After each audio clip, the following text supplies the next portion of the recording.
The Luftwaffe believed it understood the American flying fortress. They thought it was too slow and predictable. Then a new version suddenly appeared in the skies over France, with 16 guns that unleashed more fire than any bomber the German pilots had ever encountered.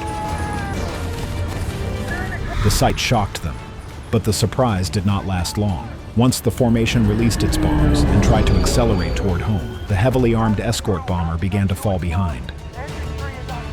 It was only then that the German pilots quickly realized that the flying fortress couldn't even run. What happened next is one of the most captivating but mostly forgotten confrontations of the Second World War. The crisis in the skies, why the US needed a new kind of bomber. By the beginning of 1943, the US 8th Air Force found itself trapped in a crisis that felt more dangerous with every mission.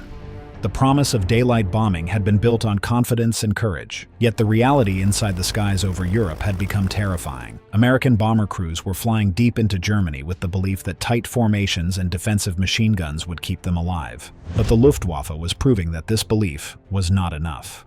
German fighter pilots waited for the bombers with growing skill and ruthless determination, and they seemed to understand exactly how to tear the formations apart. The American crews lived with the knowledge that they could reach a target on their own strength, but they also knew that the real danger often began after they dropped their bombs.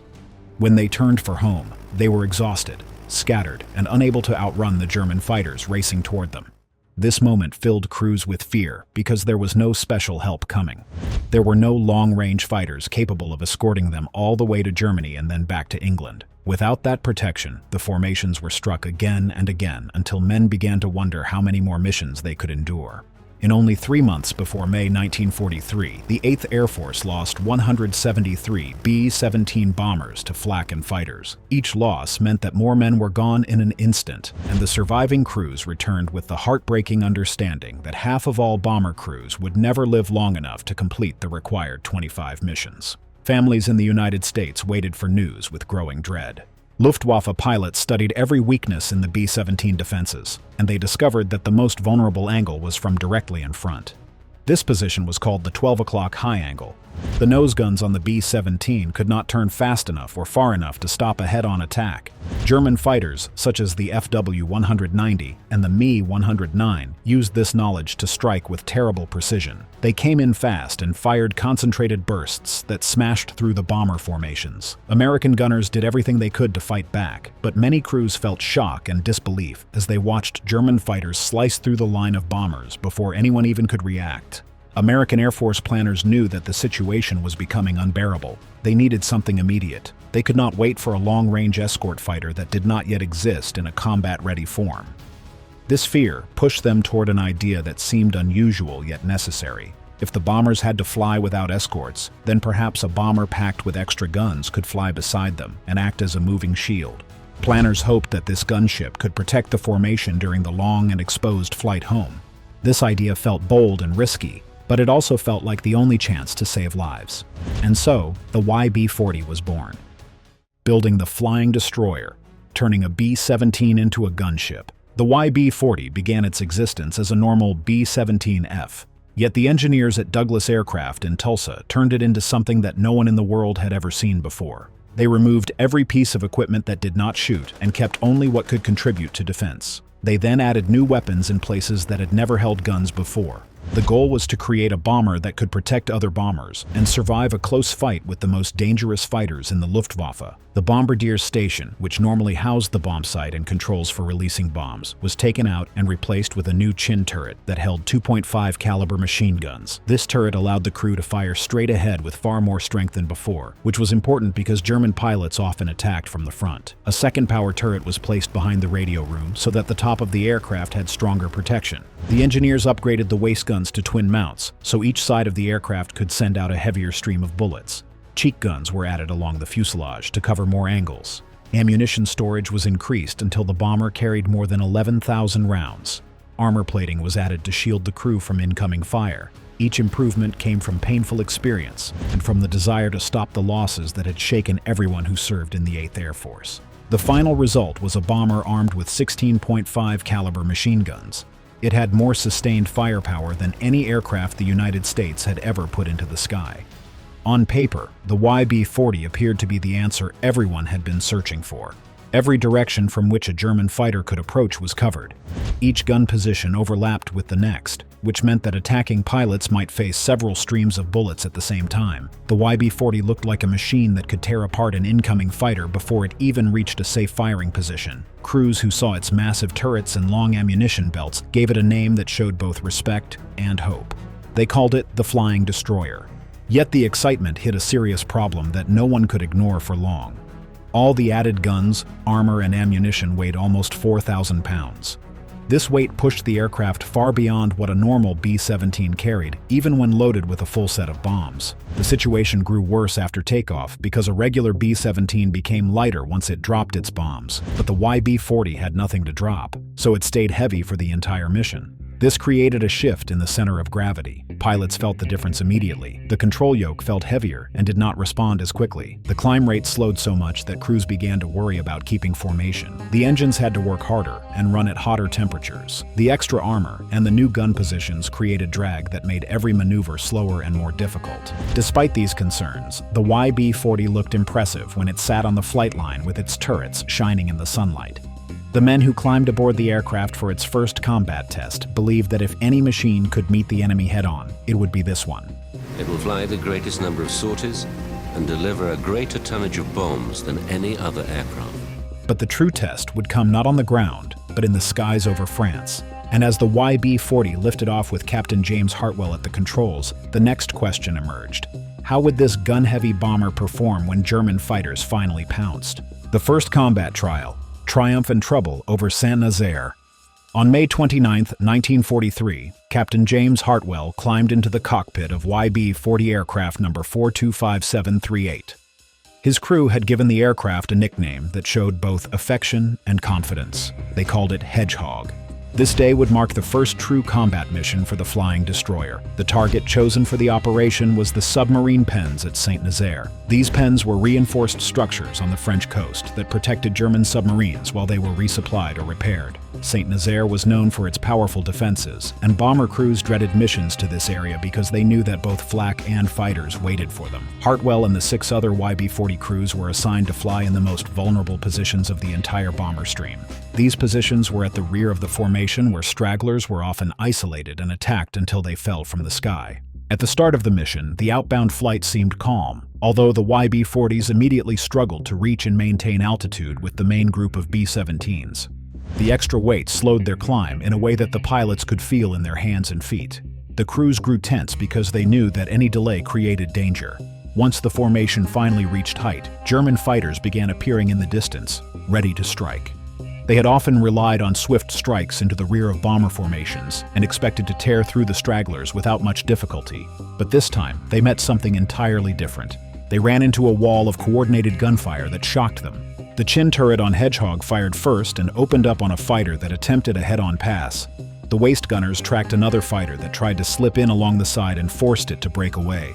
The top turret, chin turret, ball turret, and tail turret worked together and created overlapping streams of bullets that left almost no safe approach for the attackers.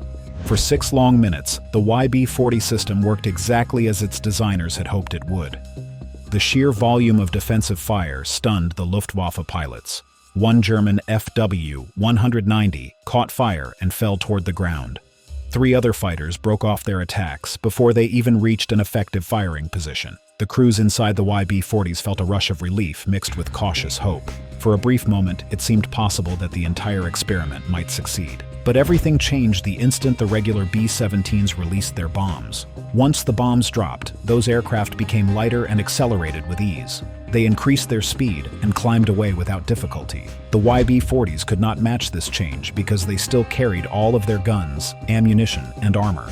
Captain Hartwell pushed his throttles forward, but Hedgehog could only manage 148 miles per hour. The speed then slipped to 142. The main formation began to pull ahead by 3 miles, then by 4 miles, then by 7 miles. The escort bomber that had been designed to protect the formation now found itself falling behind. It became the very thing that was usually picked off by attackers. The men on board felt a wave of fear because they understood what was happening and what it meant.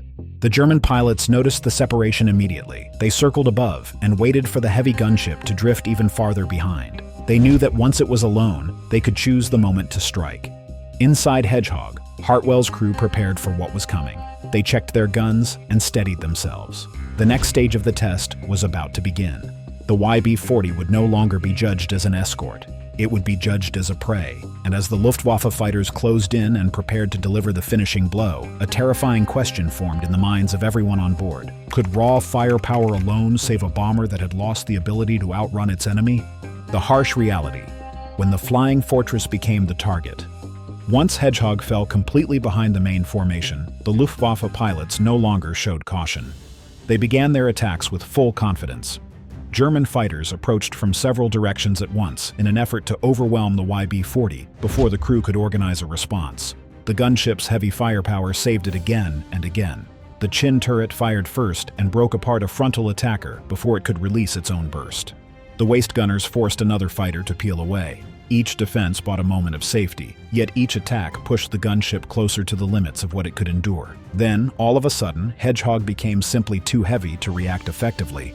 It could not turn sharply to avoid danger. It could not climb to escape a coordinated strike. It could not accelerate enough to gain distance. The engines had already been working far harder than they were designed to work. They heated up quickly because of the strain placed on them during the effort to keep up with the formation. When the number 3 engine's temperature finally entered the red zone, Hartwell's flight engineer had no choice. He had to throttle the engine back to prevent permanent damage or an in-flight fire. The moment he reduced power, the gunship slowed even more. Hedgehog drifted farther away until it was alone over occupied France. No American bombers were anywhere nearby. The separation filled the crew with fear because they understood that a lone aircraft was usually the first to be destroyed. Another YB-40 had also begun to fall behind. This aircraft was flown by Captain Richard Hayes. Hartwell and Hayes brought their gunships together in the hope that the 32 combined machine guns would give them at least a small chance of survival. Their brief formation worked for a short time. The circling German fighters kept their distance, but it was clear that the enemy pilots were watching closely and waiting for the perfect moment to strike. The gunships continued over the coast toward the Channel, but when Mi-109 fighters suddenly came diving through the haze, the YB-40 crews had no way to avoid them. The gunships could not climb, dodge, or accelerate. They could only accept the attack head-on and fire back with everything they had. Cannon shells punched through Hedgehog's tail section and tore into the structure. A hydraulic line was cut, and the loss of pressure caused several controls to stiffen. The trim system jammed, which forced Hartwell to fight the aircraft with far more physical effort than before. Hayes suffered his own difficulties. An engine in his aircraft began losing oil pressure. This created violent shaking and threatened to fail completely. Both gunships were damaged, and both were burning fuel at a faster rate than anyone had expected.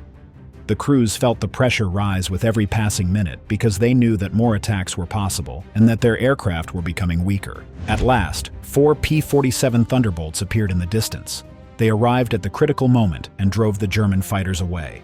Hartwell barely managed to keep Hedgehog in the air long enough to return to base. Hayes was not as fortunate. He had to bring his aircraft down at RAF Manston in an emergency landing. His YB-40 was crippled by the failing engine and could not have remained airborne much longer. When ground crews inspected both aircraft, they found bullet holes scattered across the fuselage, control surfaces that were damaged or nearly unresponsive, and mechanical systems that had been pushed far beyond anything they had been designed to handle. Colonel William Reed later asked Captain Hartwell to give his honest assessment of the gunship. Hartwell delivered an answer that ended all hopes for the YB-40 as an escort. He said that the aircraft could not keep up. This single truth outweighed every successful shot, every broken attack, and every moment of defensive fire. But even though the escort concept had collapsed, the Air Force was not ready to entirely abandon the YB-40. The collapse of the concept, missions that sealed the YB-40's fate. Even with Captain Hartwell's clear warning, the 8th Air Force decided that the YB-40 deserved more testing.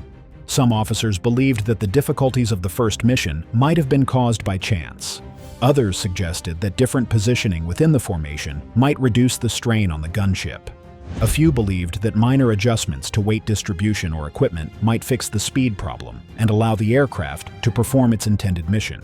These hopes motivated the decision to send the YB-40 into combat again. The gunships flew additional missions on June 15th, June 23rd, and June 28th of 1943. Each mission offered a new chance to prove the design useful, but the results never changed. During every mission, the pattern repeated itself.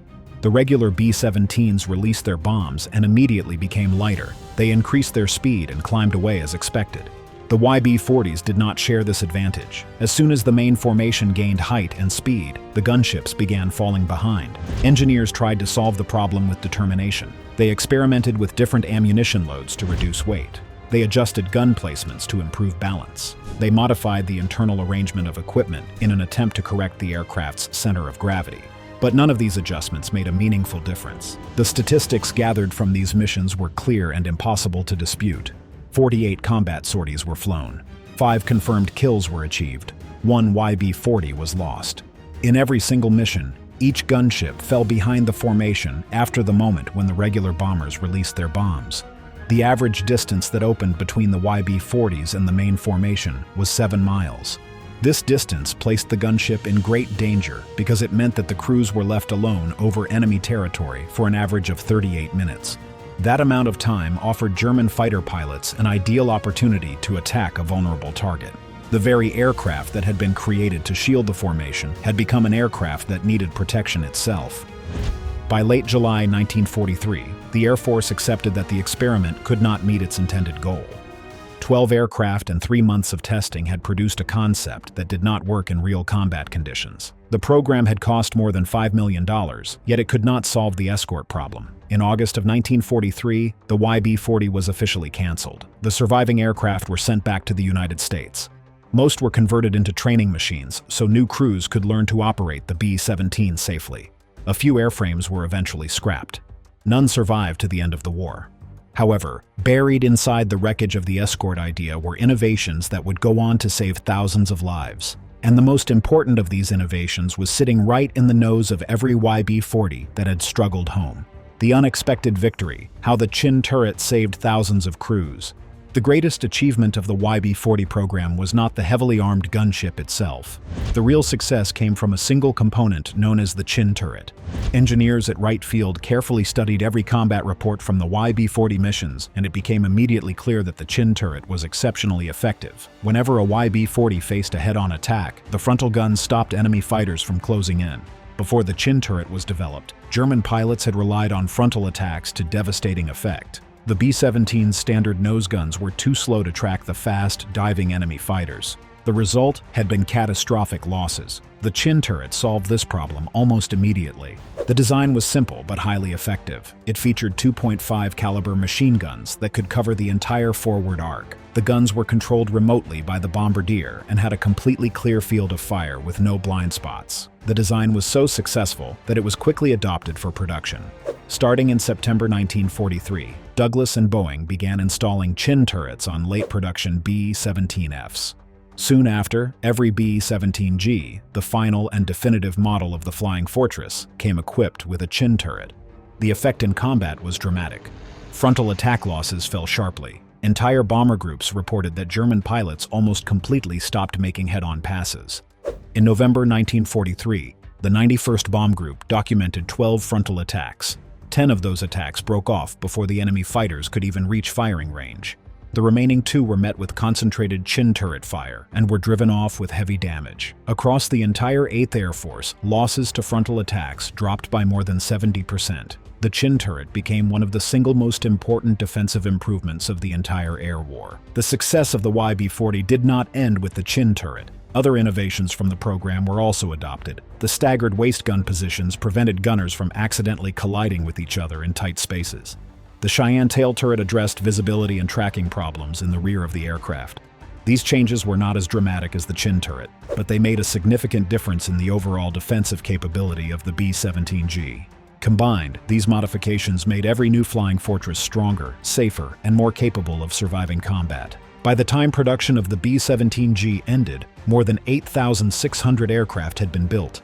Every one of these planes carried improvements that had first been tested on the YB-40, the Chin turret, the staggered waist guns, and the redesigned tail position. These upgrades helped protect thousands of aircrews and reduced losses month after month. They allowed bomber groups to survive some of the most dangerous and intense air battles of the war. For the crews who flew the YB-40 into combat, the aircraft was a dangerous experiment. They climbed into a plane that was slower, heavier, and more vulnerable than the regular B-17s. Every mission was tense, every engagement frightening, and every attack by German fighters carried the risk of disaster. Yet their experience and the data they collected became priceless for the next generation of bomber crews. The YB-40 had failed as an escort aircraft, but the innovations it pioneered reshaped the flying fortress and changed the air war completely. What do you think about the YB-40? Comment down below. Thanks for watching.